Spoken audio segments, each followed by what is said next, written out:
Long before Rebecca Blackwell became a Presbyterian pastor and minister, she was involved with the arts. She has an undergraduate and graduate degrees in theater.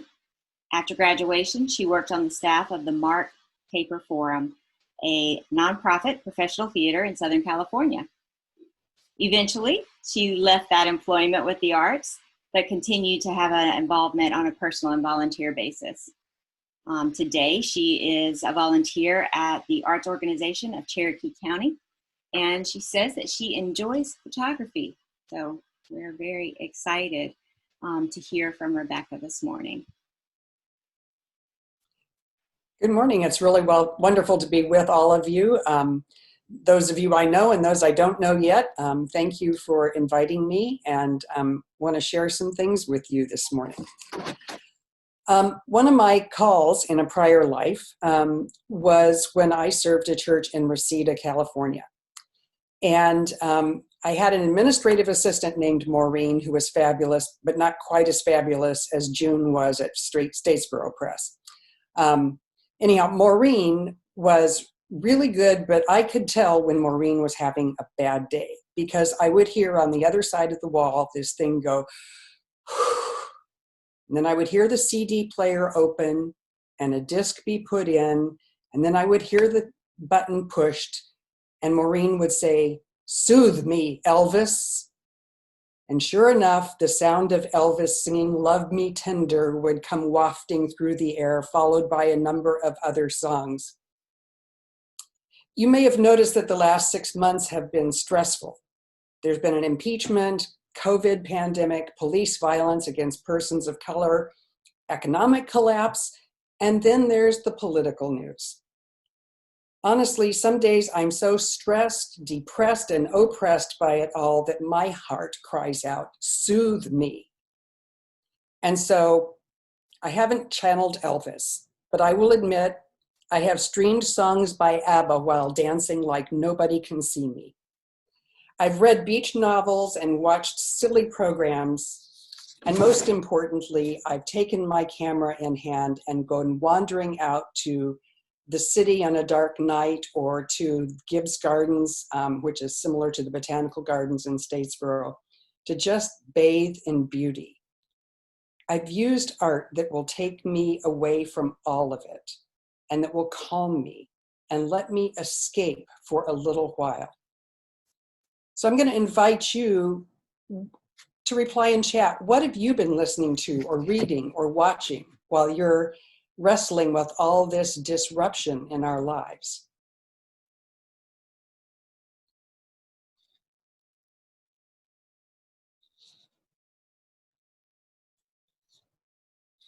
Listening to Muse. I like it.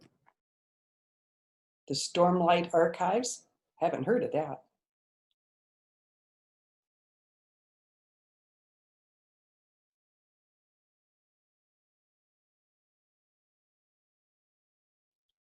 Fantastic high fantasy. It's up your alley. Okay. Quiet meditation. Moody blues. Yes. The Hobbit. Amen. Where the Crawdads Sing. Nice. More music and less talk radio news. Very good. Thank you for sharing. The Guardians continue to make artist films from all over the world. Wonderful. Thank you for sharing all that. Art does have the ability to soothe, to transport, to entertain, and to help us step away from our troubles and worries for a while. However, I would suggest that using art only to provide respite, comfort, and emotional release can be dangerous. It can put us to sleep. It can lead us to complacency, denial, inaction, and complicity. It can perpetuate injustice because of that. Art is powerful, and I believe that it's a sacred and holy power because it bridges the seen and the unseen worlds. It makes the invisible visible and the intangible or ethereal felt and tangible. It seeps into our souls and does deep work. Now, like all holy things, sacred power can be harnessed to build up or to destroy, to numb or to motivate for good or for evil. I want to have you consider, if I may screen share for a moment. Here we are.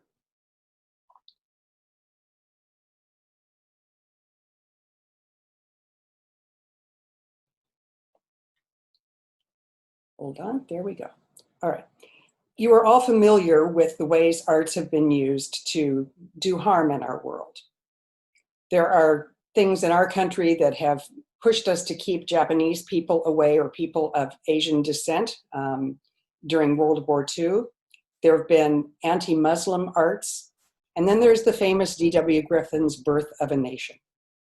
All of these use art in a way that does not build a good thing. So while acknowledging that art can be used badly, today I'd like to take a look at how the arts can help us begin to live into the beloved community, or the kingdom of God, or a time of peace with justice. I don't know about your tradition, but in my tradition, preachers learned that if we are going to be faithful to the legacy of Jesus and the gospel, we must use our teaching, preaching, and actions to comfort the disturbed and to disturb the comfortable. And I believe that's also true of art. Now, that's a little uncomfortable, because who wants to be uncomfortable who wants to be disturbed when you're being comfortable, right? I don't. But it's important to not avoid that. It's important to enter into the discomfort and just be uncomfortable. Let the discomfort work in you and have its way with you.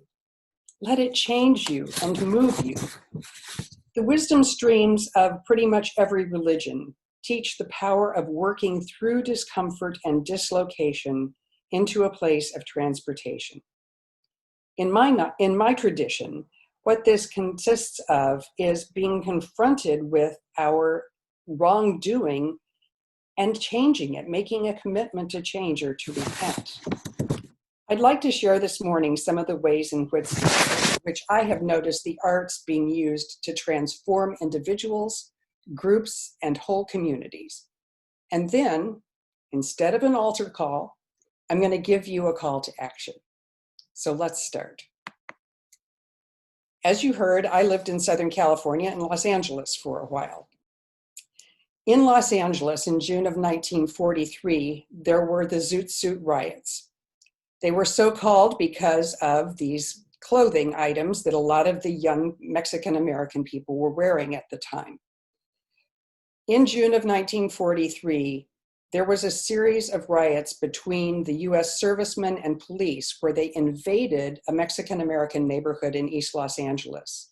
They beat and arrested hundreds of young people without due process. The playwright, Luis Valdez, joined with our theater company, the Center Theater Group Mark Taper Forum, where I worked, to write a play about this and to present it. Through dialogue, song, and dance, this show shone a light on this ugly chapter in our city's history and on the pain, strength, and resilience of that community. Our theater had been majority white, that is to say, almost exclusively white. And suddenly our hallways and our stage became filled with brown-skinned people. We learned as members of the company about the ugly history of our city. And we learned how to work with people whose sense of time and process was very different from ours. But the biggest surprise for me was on opening night. Opening night, I walked into that theater and I was one of the few gringos there. Most of the audience were people from the Hispanic community, right? Or Latinx, maybe, I don't know, that's what you're supposed to say now, but anyhow. As I sat in the dark and watched that play unfold and watched the story told on stage, it was amazing. There were times of laughter, of recognition, there were times of pain. But what was most remarkable to me was seeing those people who had come in kind of into unfamiliar territory, into a professional theater where they hardly had been there before. All of a sudden, throughout the course of the thing, they sat up a little straighter. The air changed. There was just a sense that, I don't know, I felt like I was in the tomb while the resurrection was occurring. I felt like people had been grasped by having their story told in public and having their lives reflected back at them. They were changed people when they walked out of there, and so was I. But it was remarkable to me how much hearing and seeing your story told is so powerful that it can raise people's hearts from the ashes. It gave them a certain dignity and removed them from the shadow. It changed me, and I believe it changed my city. Secondly, art can be used to confront and discomfort us, to name and to clarify and give emotional impact to uncomfortable truth. I recently saw Alvin Ailey's performance of Greenwood, which was choreographed by Donald Byrd, who is a friend of mine from graduate school. It was about the Greenwood massacre that happened in Tulsa, Oklahoma 99 years ago.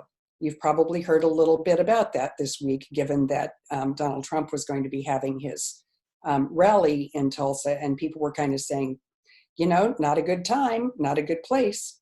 And so he shifted it a little bit. But these riots, it's actually, it was a brutality that was amazing. There was a very good population of middle and upper class African-American people, and it was called the Wall Street of that area. And they were overrun and bombed and shot and killed. And watching this performance broke my heart because it was a spare and brutal depiction of that horrific event. Frankly, it made me ashamed of my people. And it's not only public and performance art that can do this, but I think a lot of times we see art that can discomfort us and confront us with uncomfortable truths. We see that in a lot of memorials. I'm thinking especially of the Vietnam Memorial in Washington, D.C. When you walk through that thing, it starts out low, but then as it grows and grows, pretty soon those names are over your head, and you are overwhelmed with the sheer number of people who died in that war. And the surface is reflective, and it reflects back to you, and your face and their names are all on one plane. They are us and we are them. This is us that died in that effort. It gives you a real sense of the human toll of war. The same is true, I think, of the place in Alabama that has all of the lynching stuff. It looks like you have to walk among it and you're just overwhelmed with it, with the sheer number and the weight of it. There's also a place in Budapest where there are sculptures of people's shoes along the Danube. These shoes represent Jewish people who were lined up on the shore one day by the Gestapo and told to take off their shoes, and they were then mowed down and pushed into the river. Again, it gives you a sense of the real people who were involved here. It gives you a sense of how many they were and how they were made to stand on the edge before their lives were taken. Another way that art happens to be helpful in transforming people is that it can help to build empathy and understanding and help us bridge cultural differences. Several years ago, actually like 20 years ago now, I started working with the Vietnamese church in Vietnam. And at that time, they were underground. They were not allowed to be legal. So in preparation for my trip, I realized that the only thing I really knew about that country was the war, and I had been anti-war. So I read a bunch of books, including I read a book by Tim O'Brien called The Things They Carried, which was his story of being a soldier in that war. And as much as I was against the war, that story humanized the soldiers for me. And it helped me realize that even though I was opposed to the war, I could honor and love and respect the people who chose to serve or who didn't choose to serve, being that that was the draft era. I also read books by North Vietnamese soldiers and got a sense of their perspective on that war. It was completely different than ours. They truly saw us as an invading and depraved country that was coming in to take their freedom away from them. It made me think. And since then, I read a lot of other novels by other people from other countries, from Haiti, from Ghana, from all different kinds of places. And it's really helpful to me. It helps me understand different things and see things differently than my own little perspective. Lastly, I think art can help us imagine a different future. Marlee Matlin made her movie fame through the work of Children of a Lesser God. Marlee Matlin is herself deaf, and she played the deaf person who was at the center of this show. From that show, she moved to other performances where her role was not about being deaf. She was incidentally deaf. She worked on West Wing. She worked on CSI and a couple of other shows. Who was a professional. She came as a professional who just happened to be deaf. And it helped us imagine deaf people as lawyers. It helped us to imagine deaf people in the middle of our regular lives, where we maybe hadn't encountered that before. There are things like Archie Bunker, right? That show helped us begin to imagine what it would be like to live in an integrated neighborhood. Some of us had never lived around Black people before. I sure hadn't. But it began to make it possible. A little funny, a little tense, but possible. Also in the arts, we see people who are in wheelchairs or have other disabilities performing in roles that don't require that they be that way. So seeing people of other cultures and abilities on screen and on stage allows for a kind of social experiment of the imagination. It helps us try something out in a safe way. And it begins to make the unusual normative or the unexperienced normative. I want to suggest too, finally, that art can change our community, especially when art is experienced in a group. Reading a book can change me and can change my perspective. But if I'm in a book discussion group and discussing it with other people and having conversation about it, man, sometimes I wonder if I read the same book, because you hear other people's perspective and you have to engage in dialogue and maybe a little debate and argument. But it helps us hear each other and sharpen our minds and our hearts. Also, when you do a collective project like theater or dance, your life has changed. You can't go in and come out the same person. The theater organization I work for here, this last year has started doing ASL interpreted performances and sensory-friendly performances. And that changes everything about how we do our work. It means that on those days where we have those special performances, we have to make room for people coming into the theater who can't hear us say, good morning, hello. So we have to learn to say hello in sign language. We have to provide signs where we didn't before so that people would know what it is we have for sale in the concession stand. So engaging in arts individually can change you, but it has extra power when you experience art in a group. because it stimulates dialogue, it creates shared experiences, and you learn to make shifts and compromises so that you can be a different and better person. So art can be powerful. And I want to give you 3 calls to action.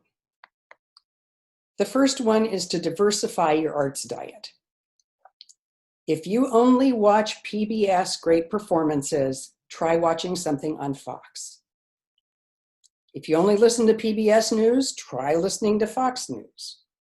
If you read books by authors who are only of your political persuasion and your native culture, read something by somebody from another culture.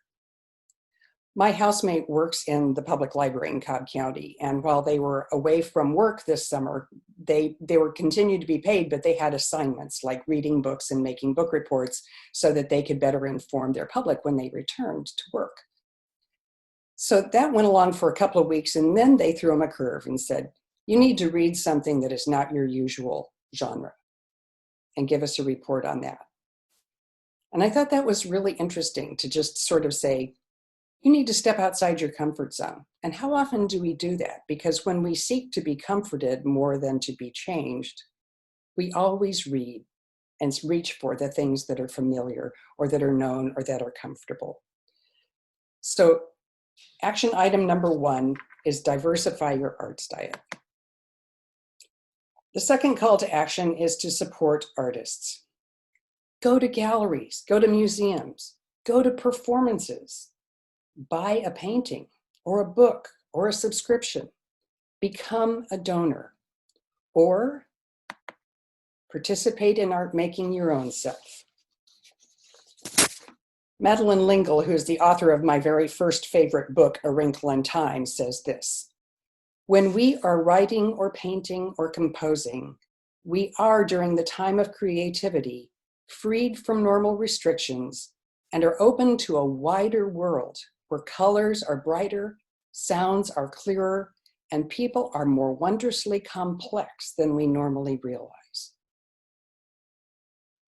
We are made, brothers and sisters, in the image of the endlessly creative one, and so we are creative by nature. But sadly, most of us have forgotten, particularly as we get older, we forget. So think about auditioning for a play, joining an improv troupe, participating in spoken word or poetry slam events. Pick up a pen, a musical instrument, a brush or a camera, or use your voice and your own creative artistic skills to comfort the distressed and to distress the comfortable, even and especially if that when you're distressing is you. Let your work and yourself have a point of view and don't hide it. Keep flexible and open to new input. Be willing to collaborate with others. There is so much work out there to receive and to do. To have art that transforms, we need artists who are willing to dig deep, to speak the truth in love, and to open new possibilities in the human imagination. And we need people who are willing to be themselves transformed so that they in turn can become seeds of change and transformation. Thank you so much for your time today.